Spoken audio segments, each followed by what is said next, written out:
E nos próximos capítulos da novela Renascer, um segredo escondido dentro do quarto do José Inocêncio será responsável por desmascarar e destruir o Egídio de uma vez por todas, revelando a todos o real motivo do Inocêncio ter se mudado de vez para a fazenda da Aurora.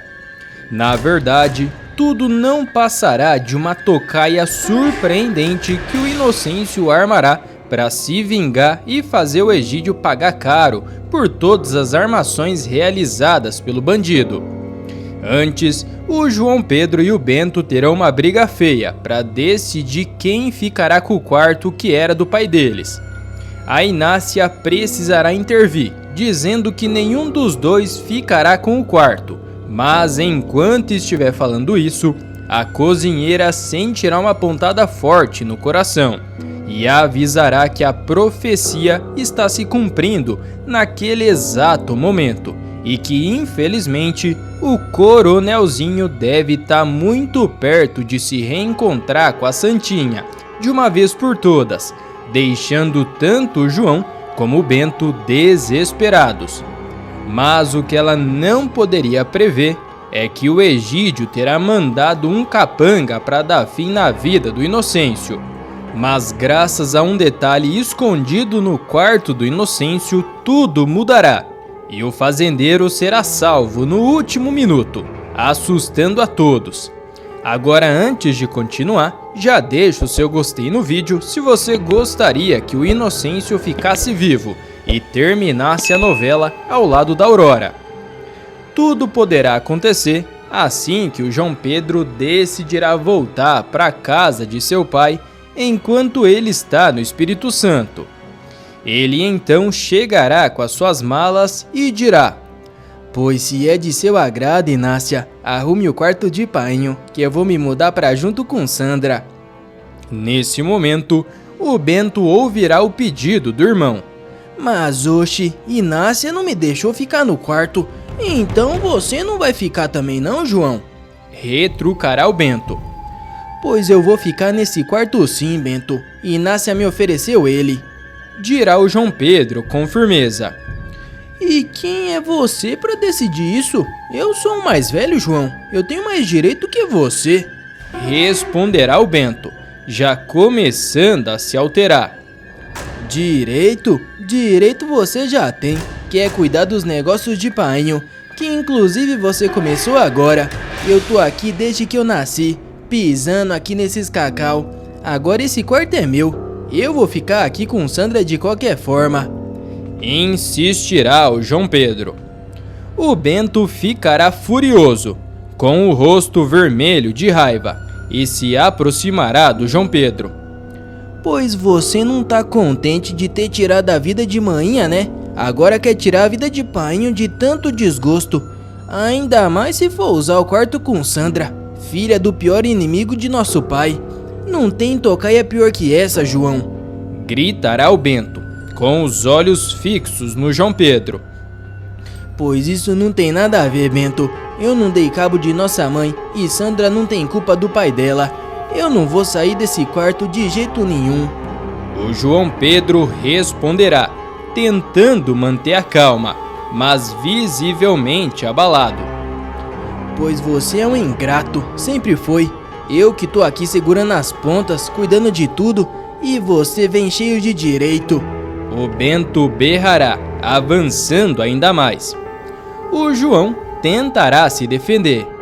"Pois Bento, pois pare com isso. A gente pode resolver isso sem briga.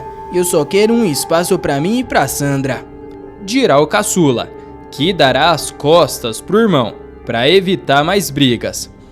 "Pois eu não quero saber, João Pedro. Você não vai ficar aqui", o Bento gritará e empurrará o rapaz com força. O João tropeçará e cairá no chão, levantando rapidamente, olhando furioso pro Bento. "Pois você tá passando dos limites, Bento", gritará o caçula, já fervendo de raiva. "Eu tô passando dos limites, João? Olha só quem fala. Você que não tem limite nenhum, nunca teve. Se manda daqui, João. Eu não quero ver sua cara no quarto de painho", o Bento gritará, saindo do quarto e batendo a porta com força. E será aí que o João Pedro não aguentará. O rapaz abrirá a porta e irá atrás do Bento. Ao chegar na cozinha, ele avistará o irmão e voará para cima dele na mesma hora. Pois você que passou dos limites, Bento, seu desinfeliz, gritará o João, enquanto segurará o Bento pelo colarinho.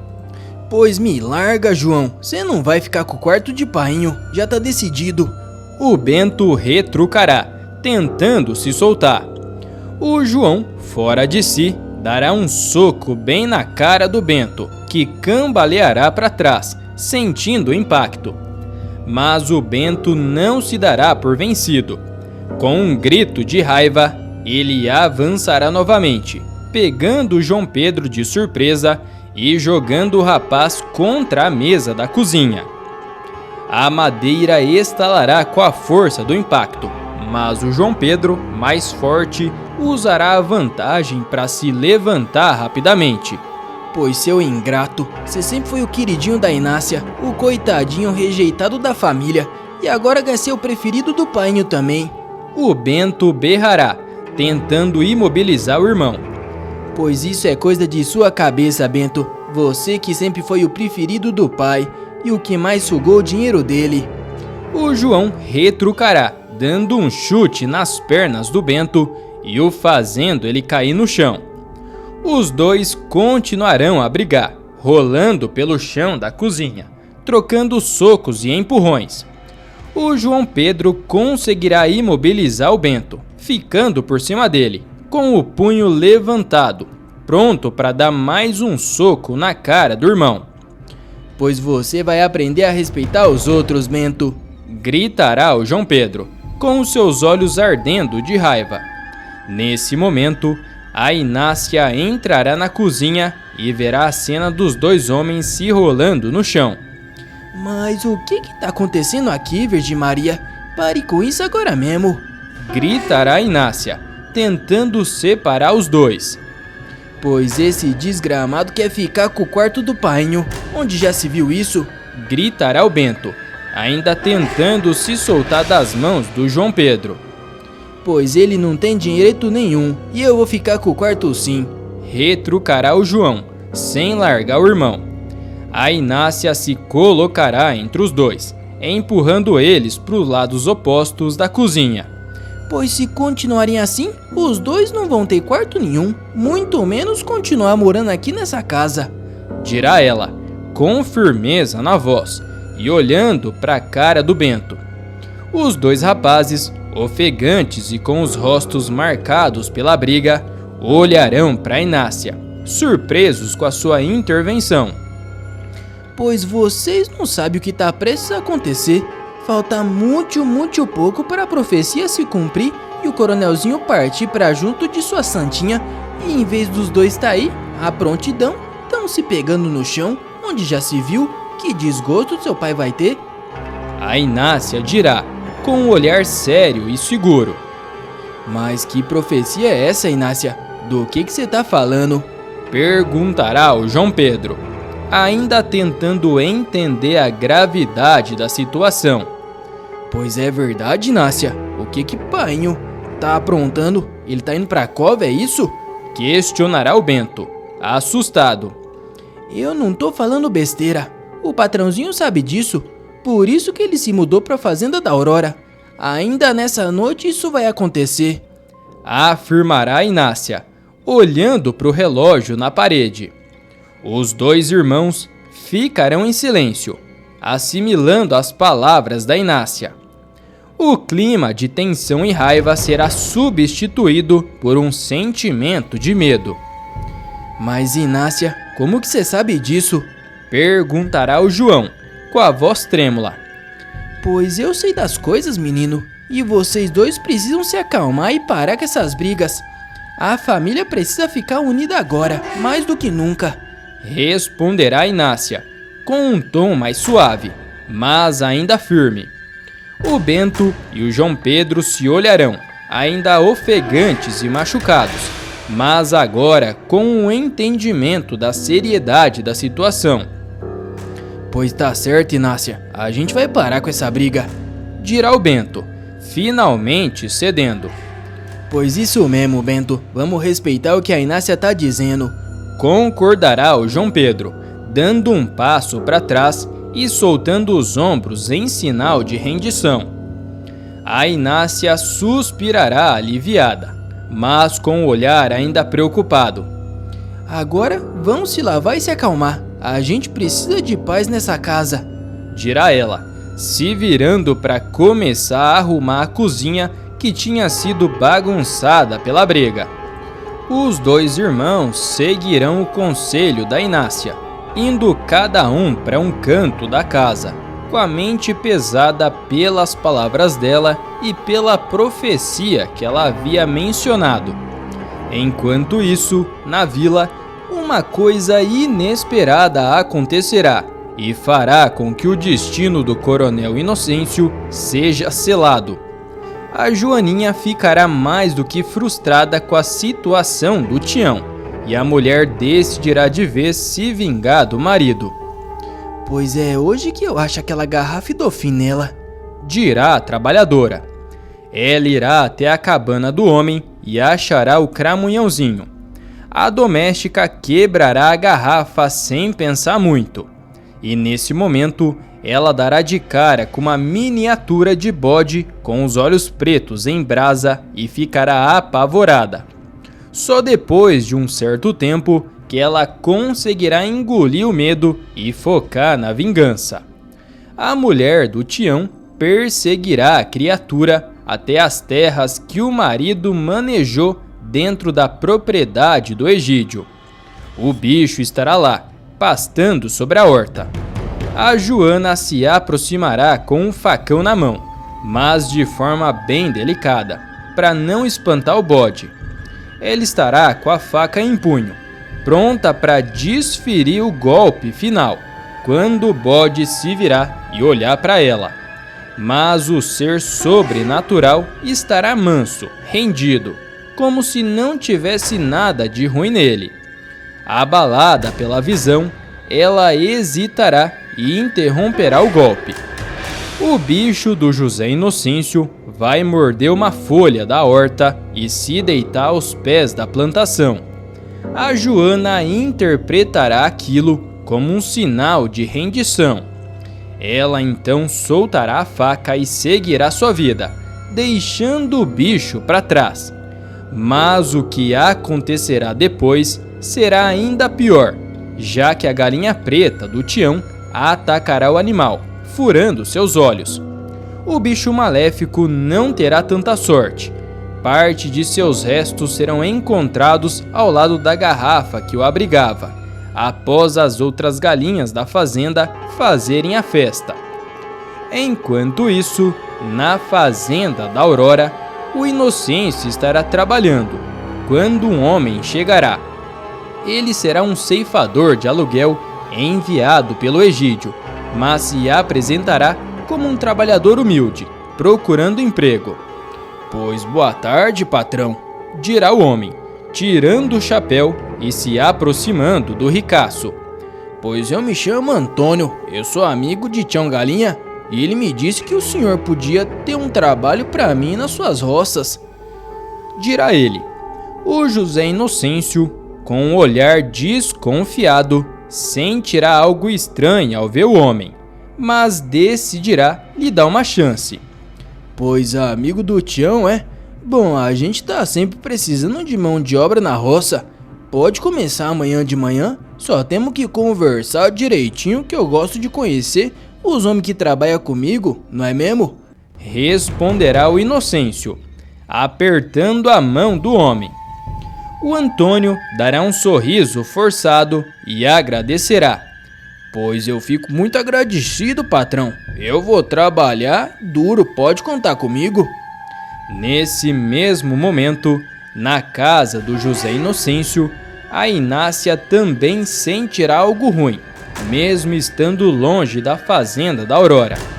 Ela estará na cozinha, tentando limpar a bagunça que os dois irmãos fizeram durante a briga. De repente, ela parará, com uma sensação de aperto no peito. Pois, minha nossa, tem algo de errado, muito errado, e vai de acontecer logo, murmurará Inácia, olhando ao redor com preocupação. Ela então chamará o João Pedro, que estará no quintal, ainda tentando acalmar os ânimos após a briga com o Bento. Pois, João, vem aqui, menino, gritará Inácia, com urgência na voz. O João Pedro, ao ouvir o chamado, correrá para dentro da casa. Pois o que foi, Inácia? O que tá acontecendo? Que cara de espanto é essa? Perguntará ele, preocupado. Pois eu não sei, João. Eu sinto que algo ruim tá para acontecer na fazenda de Aurora. Seu painho pode estar em perigo. E agora é sério, é o tempo dele que tá se acabando. Logo ele estará com Santinha, dirá Inácia, olhando diretamente nos olhos do João Pedro. Mas como é que eu posso impedir uma coisa dessa, Inácia? Eu não sei nem por onde começar, dirá o João. Pois você precisa até o quarto dele e você vai procurar um revólver que ele esconde lá, João. Seu pai sempre teve esse hábito. Para qualquer emergência, ele deve estar escondido em algum canto. Vá rápido, menino, dirá Inácia. O João Pedro não entenderá o motivo do pedido, mas a Inácia, aos prantos, insistirá. Pois você precisa ir agora, João Pedro. O seu pai corre perigo e só você pode mudar essa profecia. O João, confuso, mas abalado pela urgência da Inácia, começará a revirar o quarto do pai. Ele procurará em todos os cantos, mexendo em gavetas, armários e debaixo da cama.